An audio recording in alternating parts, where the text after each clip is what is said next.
Baik, Assalamualaikum warahmatullahi wabarakatuh. Nama saya Dwi Anggita dari perwakilan kelompok 6. Saya ingin mempresentasikan materi saya yang berjudul Asuhan keperawatan pada klien dengan penyakit adrenal krisis. Yang pertama, penyakit Addison ialah kondisi yang terjadi sebagai hasil dari kerusakan pada kelenjar adrenal. Penyakit Addison juga dikenal sebagai kekurangan adrenalin kronik, hipokortisolisme atau hipokortisme. Adalah penyakit endokrin langka di mana kelenjar adrenalin memproduksi hormon steroid yang tidak cukup. Penyakit ini juga dapat terjadi pada anak-anak dan presentasi dari kejadiannya yaitu 44% pada wanita dan 56% bagi pria. Namun hal ini tidak diketahui pasti penyebabnya. Nama penyakit ini dinamakan dari Dr. Thomas Addison, dokter Britania Raya yang pertama kali mendeskripsikan penyakit ini tahun 1855. Pada penyakit Addison, kelenjar adrenalin kurang aktif sehingga kekurangan hormon adrenal.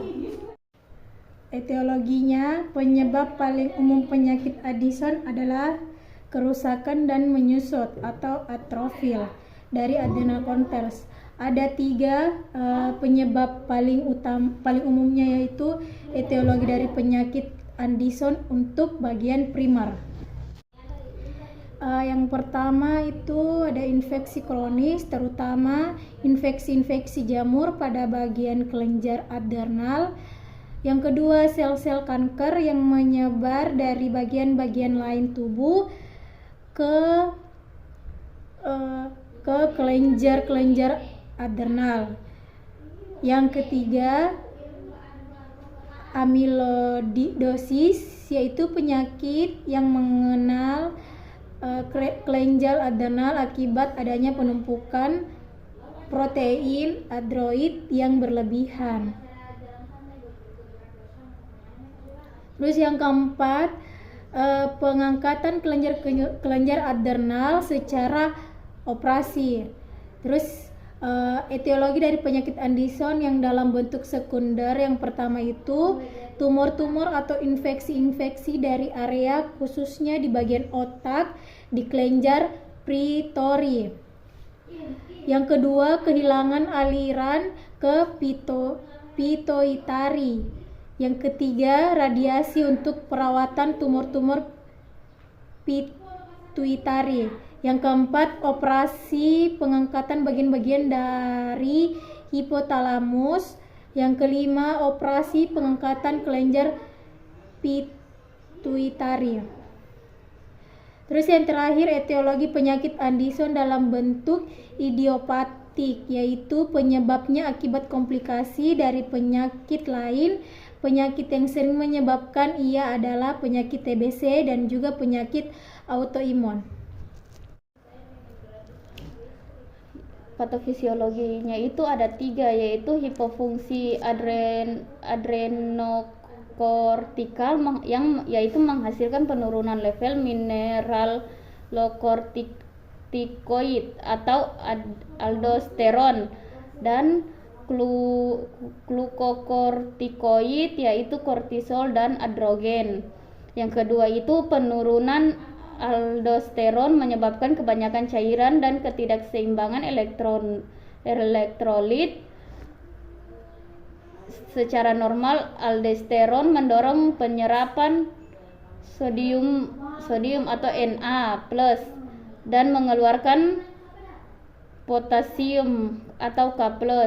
Yang ketiga itu penurunan glukokortiroid menyebabkan meluasnya gangguan metabolik. Ingat bahwa glukokortiroid memicu gluconeogenesis dan memiliki efek-efek anti-insulin. Gejala atau manifestasi klinis menurut Keperawatan Medikal Beda 2 edisi 2001, gejala yang mungkin saja timbul pada penderita penyakit Addison ada dua, yaitu yang pertama gejala yang mungkin timbul pada penderita Addison yang disebabkan oleh etiologi primer, yaitu yang gejala yang mungkin timbul pada penderita penyakit Addison yang disebabkan oleh primer, yaitu yang pertama merasa lelah, lemah, kehilangan berat badan, dehidrasi, tidak mempunyai selera makan, sakit otot, mual, muntah, dan diare. Yang kedua itu yang gejala yang mungkin timbul pada sekunder itu yang pertama pusing kalau berdiri sesudah duduk atau berbaring. Yang kedua memiliki spot kulit yang gelap. Kegagalan mungkin nampaknya seperti karena sinar matahari, tetapi tampak pada kulit yang terpapar matahari secara tidak merata.